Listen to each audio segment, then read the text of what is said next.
the sage man was afraid that maybe by something that he might say, he would be the cause of the bird's death if the bird was still alive. And therefore he said nothing for a very long time. But then he looked into the emperor's eyes, and at the end he said, "Majesty, the answer is in your hands."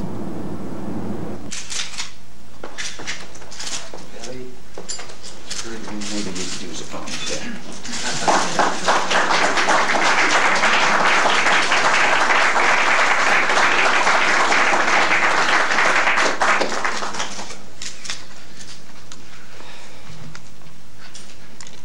First give this medal to my son.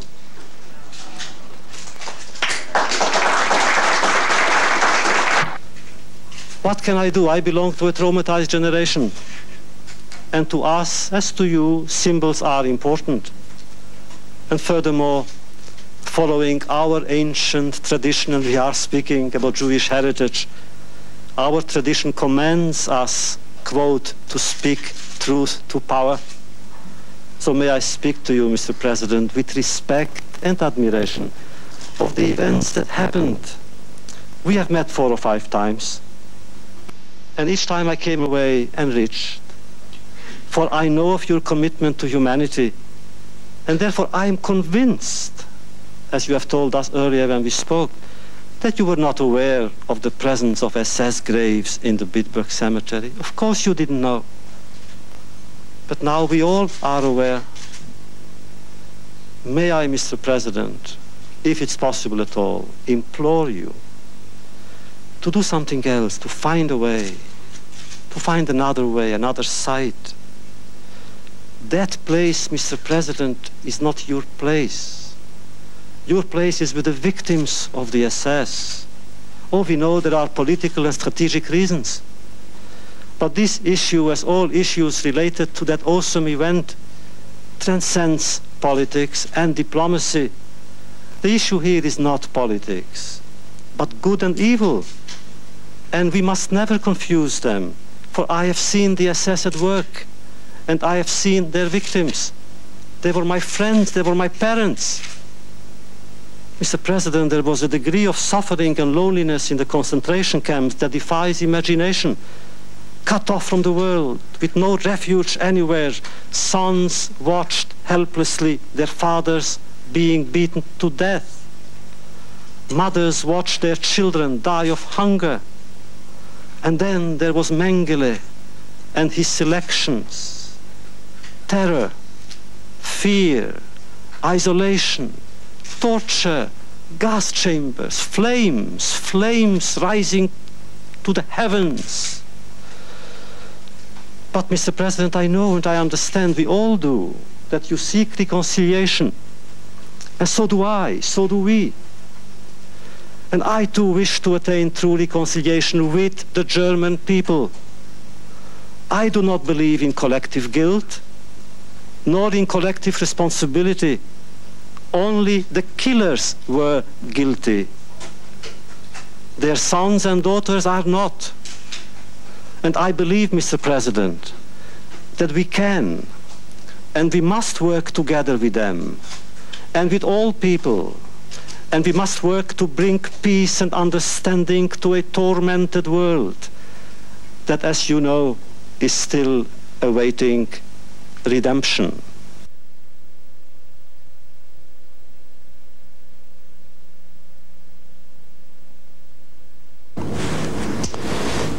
Rabbi Nachman said, wherever I go to Jerusalem. I could paraphrase this. Wherever I come from Siget.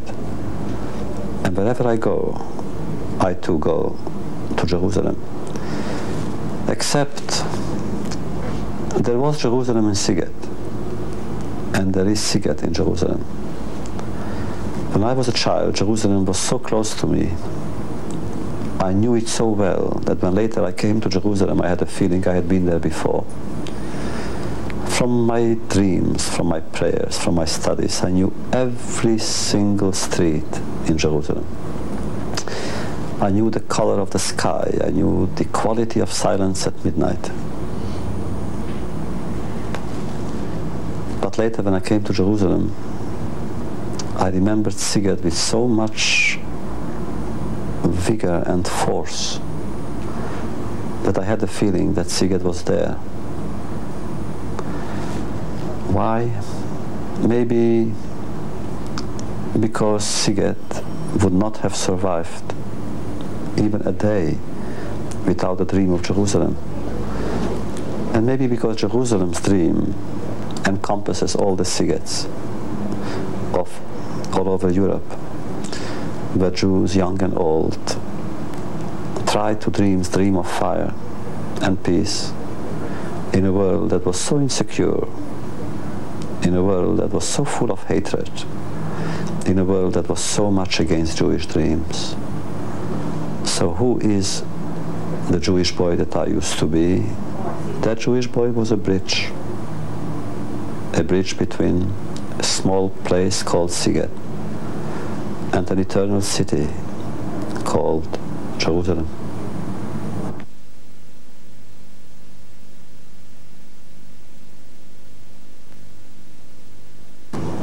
Once upon a time, there was a just man who decided he must save the world.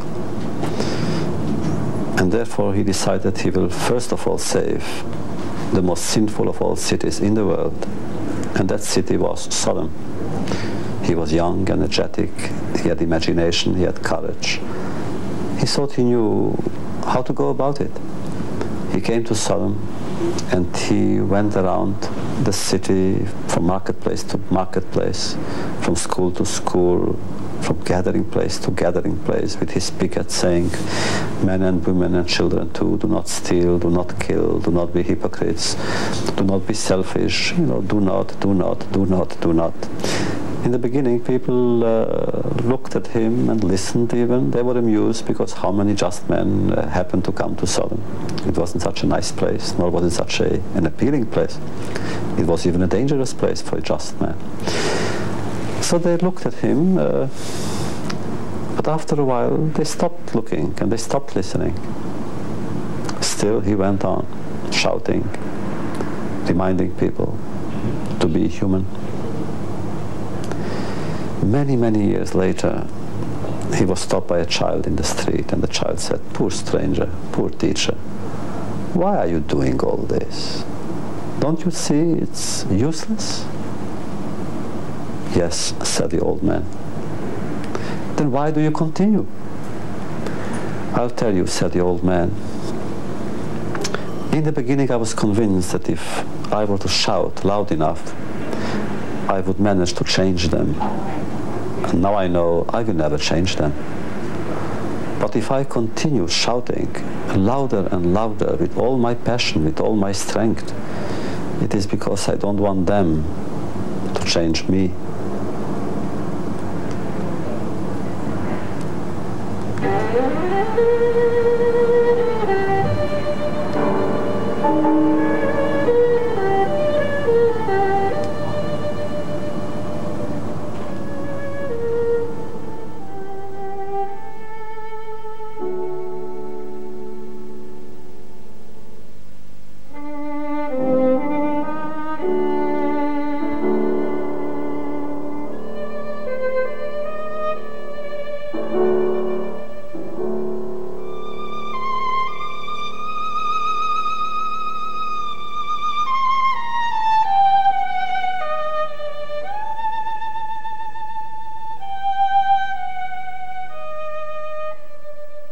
Be sure to tune in for Who Shot President Kennedy, Tuesday night at 7 on Nova.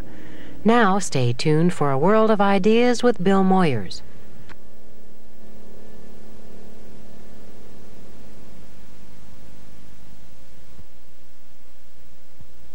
Presentation of A Portrait of Elie Wiesel, In the Shadow of Flames, was made possible by a grant from Arco Chemical Company.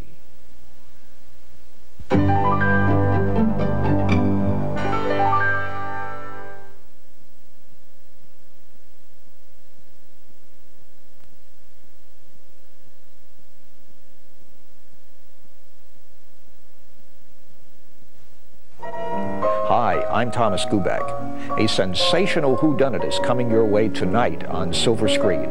Robert Montgomery stars in the Philip Marlowe mystery, Lady in the Lake. That's tonight at 10:30 on silver screen.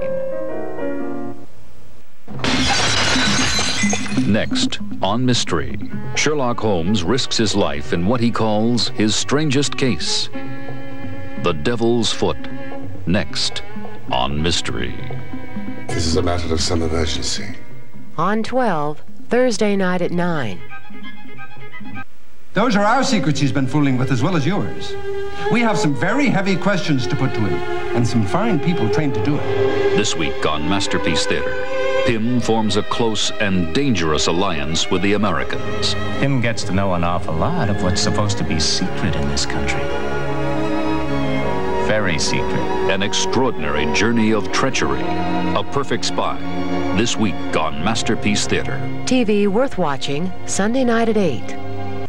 On the next survival special, see how courtship leads to the urge to merge and the gentle art of bringing up baby. It's been said that parenthood is the only profession that's been left exclusively to amateurs. Well, a lot of these parents seem awfully good at the job. Find out how we share the same problems as animals when they play the parenthood game. Next on Survival Specials. Be sure to watch Monday night at 8. Channel 12 salutes business grantor Money Matters Incorporated for contributing to the WILL Fund for Excellence.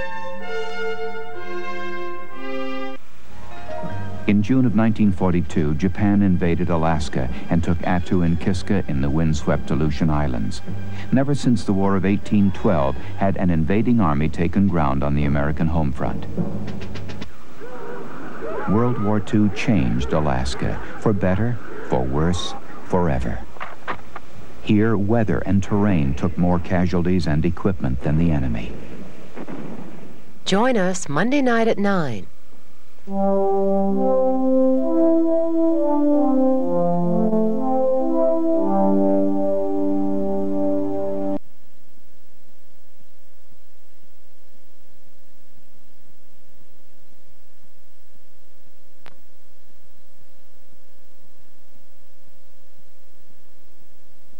Good evening, I'm Bill Moyers. We Americans like to think of our country as the great melting pot where ethnic and racial differences dissolve in a warm mixture of brotherly and sisterly love.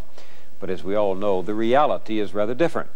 In the 1920s, the U.S. set up a quota system to specify the number of immigrants from each nation we'd accept. Almost anyone from Northern Europe could come, only a handful from Russia, Poland, or Italy, and nobody at all from Japan. As for the Indian who was here first, the descendants of slaves and the Hispanics of the Southwest, well, although their families have lived here longer than many whites, they remained outsiders in the Promised Land. My guest tonight has a suggestion for a more appropriate metaphor to replace the myth of the melting pot. Join me for a conversation with Arturo Madrid.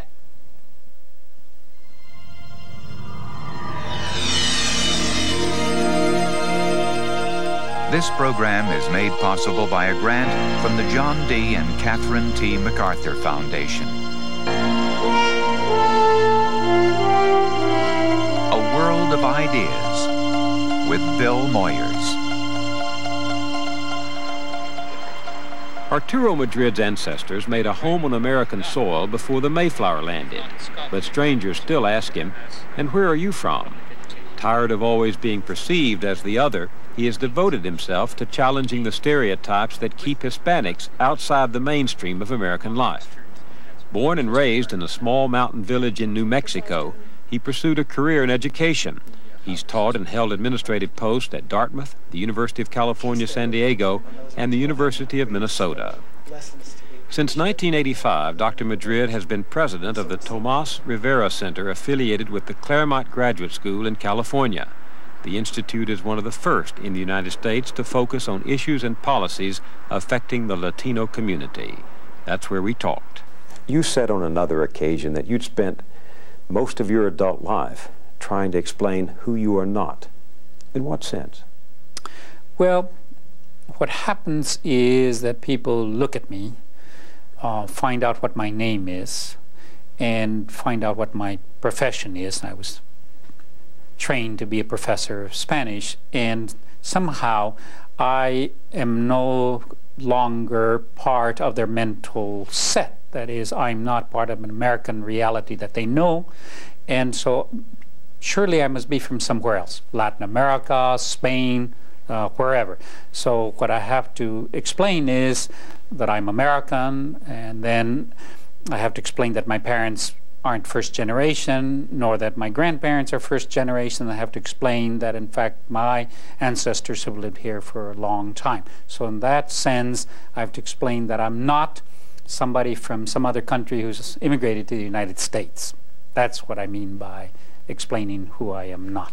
What did it say to you that so many people perceived of you, native-born American, as an outsider, as from somewhere else, an alien?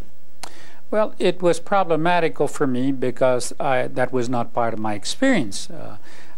My parents were educated folks. My mother was both an appointed and elected public official in New Mexico, where I came from. People who had names like mine and looked like me held professional appointments and political appointments and were part of the larger world. So I did not suffer that experience that so many other people of Mexican origin folks or Latins in general experience in America of being defined out. I knew I was part of the fabric of the society. I had come out of a community where we were part of that fabric. And so this defining out began to be a problem for me at that point. And so I struggled against it and to try to understand where that was coming from and how really my experience related to that of Mexicans and other Hispanics in the U.S. Defining out, that's an interesting word. What did it mean to you?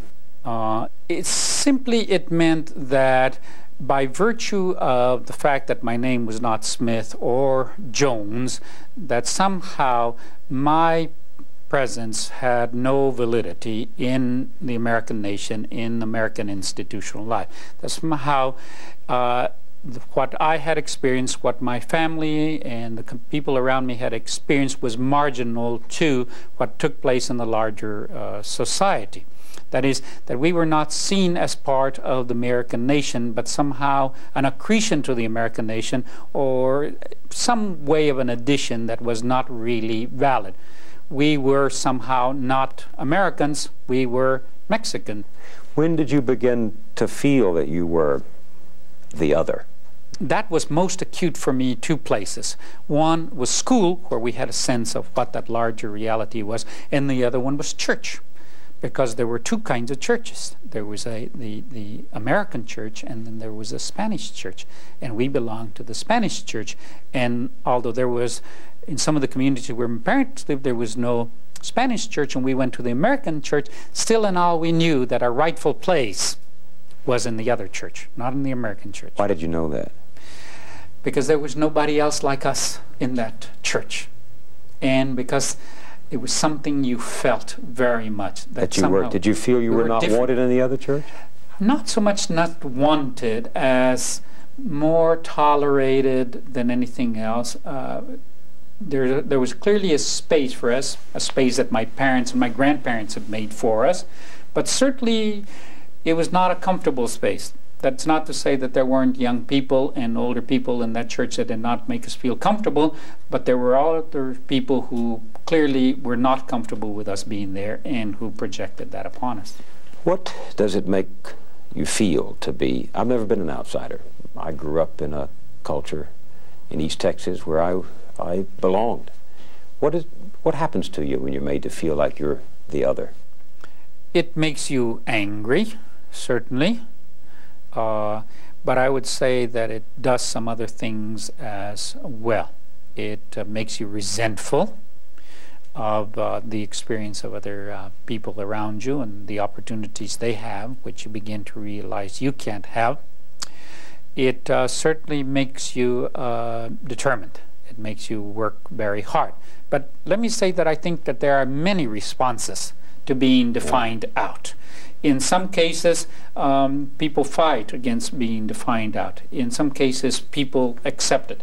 Many other cases, people are not even aware of the fact that they're being defined out and function fairly normally without being conscious of the fact that being defined out, and they bump their heads once in a while and they sit up and say, what was that all about? In my case, it just made me more determined. Do you think that the perception of Hispanics is changing now that you are the dominant, becoming the dominant minority in America, and already are the dominant minority in California, Arizona, Texas, places the Southwest?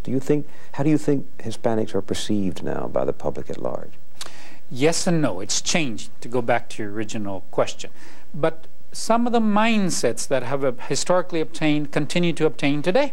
Such as? That is, that this population really is not interested in things that Americans are interested in, namely good education, namely political participation, namely social economic well-being across lines, that we're very much focused only on immediate family, that our allegiances have to do with a historical culture and with a nation that is outside the United States. And that somehow some of the old saws, some of the old myths are there, that we're lazy, that we're present time oriented, that we're fatalistic. All those myths that have defined us, mal-defined us, misinterpreted, are still very much there under the surface. Well, you're working against 200 years of experience. That's right. That's right. But then it becomes more important for us to challenge some of that discourse that puts us down, that denigrates us, that dismisses us, or that discourse that trivializes us, some of those mental sets, constantly. Studies show that Hispanic kids do not do as well in high school as others, and that their dropout rate is, what, 47%, almost 50% in some cases.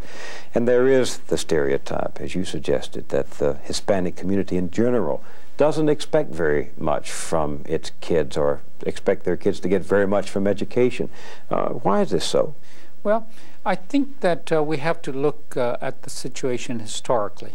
But I think most importantly, I think we have to look at what our research, our studies show us.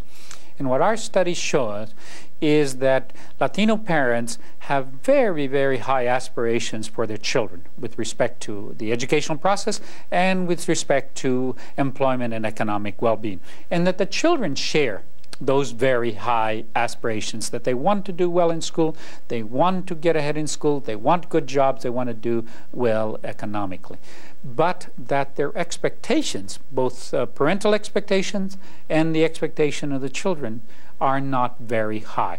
Somehow there's a signal that is being sent by the larger society and by its institutions and being received exceptionally well by the parents and by the children, that you're not expected to do particularly well. And so that dual message is communicated by parents to children, that yes, we'd like you to do very well, but we don't expect you to do very well. For example, in the school area, overwhelmingly, Latino kids end up in schools that are very large. Very crowded. Very crowded. That are not very attractive. The physical plant is not particularly attractive. Very soon they find out that the teachers are not very happy about being in those schools. And then the materials that they have are not really adequate ones. And that sends a very powerful signal very soon to children. Which is? That we really don't value you, and we don't expect you to do very well, and we're not going to ask very much of you because you obviously can't do it very well. Because if kids internalize it very quickly. If we value you, we'd be giving you better facilities, better books, better resources. Let me give you an example of this. There are schools in this part of the country where the administrators have estimated that between day 1 and day X of the school year, there will be 40% attrition in the number of Latino school children who will be attending these schools. That many will drop out, 40%. That many will drop out. And so the kids show up for the first day of school. There's not enough schoolrooms. There are not enough teachers, there are not enough desks, there are not enough school books to go around. So it becomes a self-fulfilling process. By day X. And the kids are smart enough to get this. Yes. And the kids perceive this. You perceive it, figure it out very soon. You know you're not wanted. But that's something we can, schools are something we can do something about. That's right. That's right, absolutely. We can have smaller schools, better teacher-to-student ratios. We can have teachers that really expect that the kids can learn and demand that they learn. We can make sure that they have all the advantages that other kids in better economic situations they have. And you can make a difference very fast. Does the use of language within the home, of the Spanish language within the home, make it more difficult for these kids when they get to a school in a society where English is the language? Yes and no. Yes, in the sense that if the language becomes a protective kind of environment, or the use of the language creates a protective environment, and the child is not disposed to go on and take on the larger world, in that sense, yes, it becomes a problem. But no, if the child learns that there are really two ways of being, two codes at work here, and that he or she can function equally well in both worlds.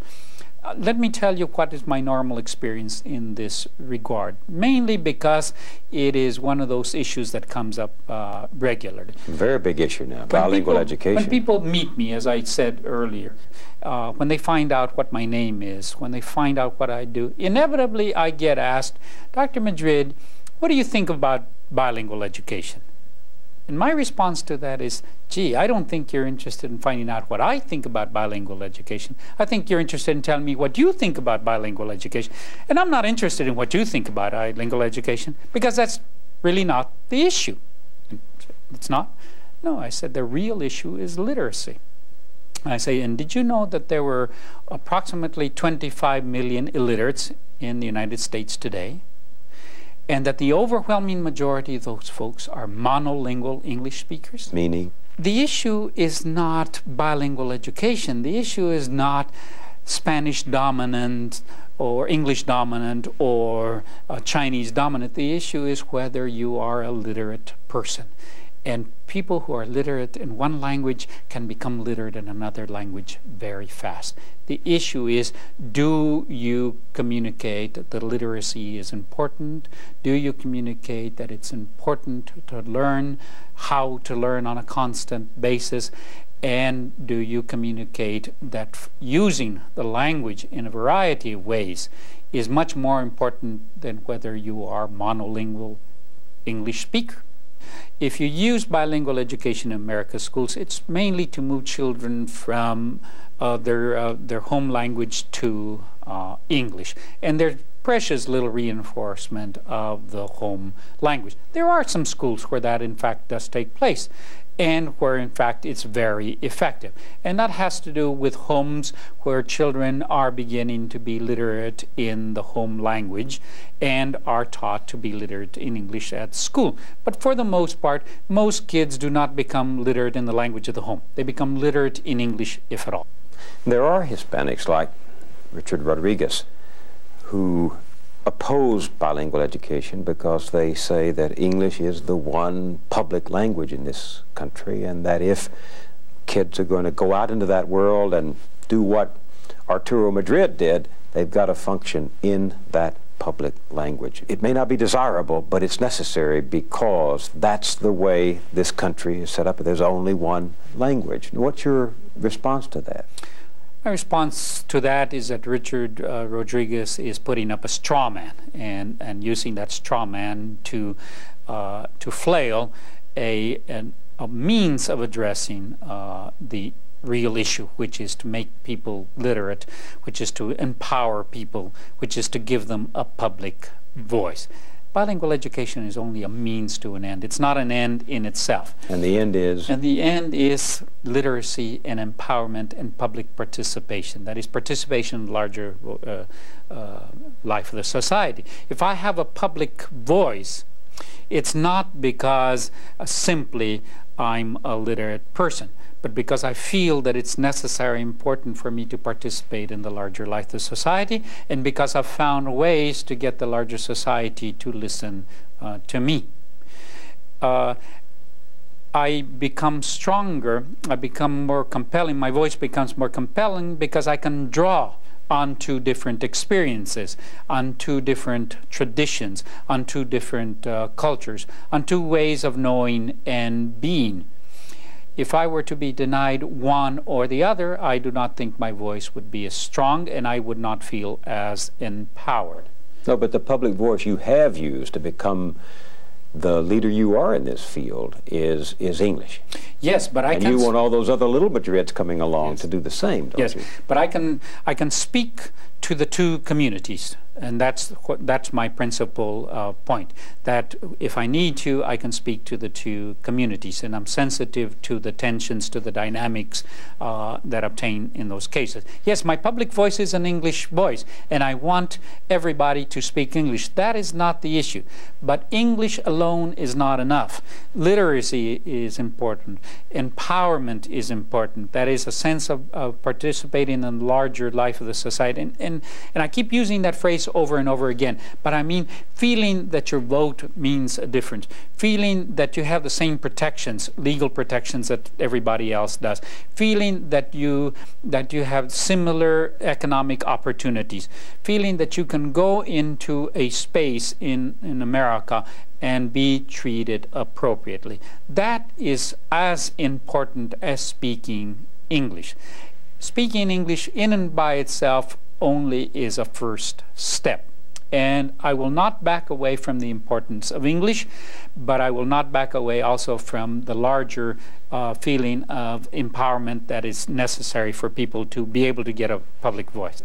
Since 1965, 78% of all the immigrants coming to this country have come from Latin America, south of the border, from Asia, from the Caribbean. 78% of all the new arrivals have come from these three areas. What do you think this says about our future?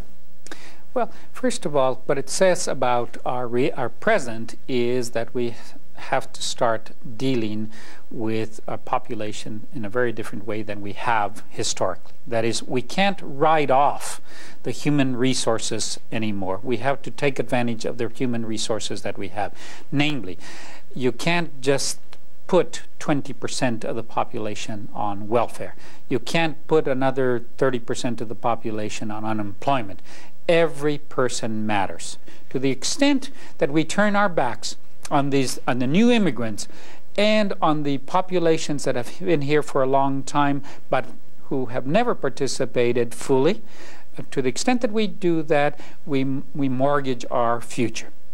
We assure ourselves that we will not be able to compete either economically or politically or socially with the rest of the world. Does this mean that there's a melting pot in our future finally, or are we going to remain this boiling cauldron in which all of these factions are indissoluble and, or to change the metaphor, like a great quilt of many patches? I like the quilt of many patches, but I think there is also going to be a cauldron, and it is not in our interest for it to be a cauldron. We need to work together. We need to start respecting difference. We need to recognize, first of all, that diversity and change are our future. Demographic diversity, particularly. We're going to have many more different kinds of people living next to us, going to school with us, working with us. We're going to see them on the pages of our books and our magazines and on TV and in the movies. We need to learn how to deal with that diversity, respect diversity. And we need to understand that the only constant we have today is change, that everything is changing. Our economic structures are changing, our social structures are changing, our technology is making changes. We need to understand those two things. And if we understand those two things and begin to deal with, we won't have that cauldron boiling. Maybe we can get it down to the simmer. If we really work at it, maybe we can change that metaphor and not talk about a cauldron or a pot. Maybe we can talk about a salad bowl, where there are many different ingredients. And they come together, even though there's radishes and tomatoes and onions in there. But still in all, they come together and form a whole, a salad. The myth is that we have been accepting of immigrants, that we have welcomed them and protected them, that we tolerate diversity and pluralism. But the reality has not been that benign, has it? It has not, and particularly not so for the Latino population. They've been denied many of the protections of American society. They've enjoyed some of the advantages and some of the benefits, but been denied some of the protections. Some of those protections that have been denied are legal protection. Some of the advantages that have been denied, and they're not so much advantages as rights, are good education, access to good housing, for example, to good medical care. Those things are terribly important. If you are not well rooted in the society, if you always feel that your roots are very, very thin, very superficial, then any storm will knock them out. Any storm will make it very difficult for the plant to grow. And this what has happened time and time again to the Mexican origin community, for There's example. a term for that in Spanish, is it not? A tierra de flora? Yes, a flor de tierra. That is tierra. a flower that has very shallow roots. Spare plant. A spare plant whose roots do not go deep. In the desert, we're desert people, and in the desert, that's part of what happens. You have very spare plants, very thin roots sometimes, and those plants don't last. We have to figure out ways of sending deeper roots into the soil and making it possible for people to function well in this society.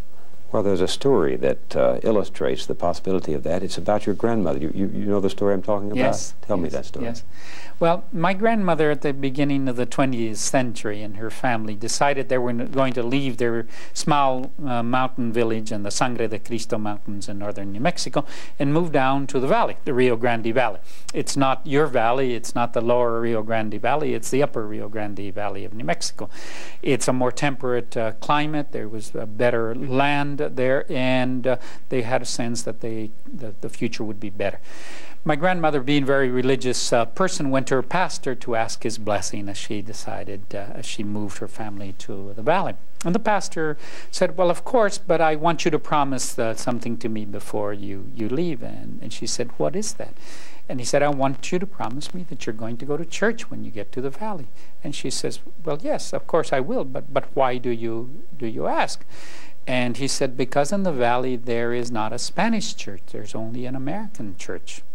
And he said, but I don't know what difference that would make. I speak English, I write English, I read English, and I would be able to worship there without any problem. And he said, no, you don't understand. It's not that you couldn't worship there, is that they might not welcome you into the fellowship. And that's why I want you to promise me that you're going to go to church. And furthermore, he said, I want you to promise me that if they don't let you in the front door, that you go in the back door. And if you can't go in the back door, that you go in the side door. And if they don't let you in the door, then you come in through the window. But you must go in and you must worship there. And that's, in a sense, what has happened to many of us in American society and in the life of American institutions. Some of us were able to come in through the front door with all our credentials. Most of us had to come in through back doors, through side doors, and many came through windows. Now what happens then is that in many of those cases we ended up in the back rooms, we ended up in the side rooms, we ended up in the lobby and the niches of the churches. We really didn't get to participate fully in the life of the society. Some have, most have not. So our struggle is to continue to be accepted in that larger space of American institutions and to participate fully. And when that happens, I think we can begin to change some of the other things that happen in society. From the Tomas Rivera Center in Claremont, California, this has been a conversation with Arturo Madrid. I'm Bill Moyers.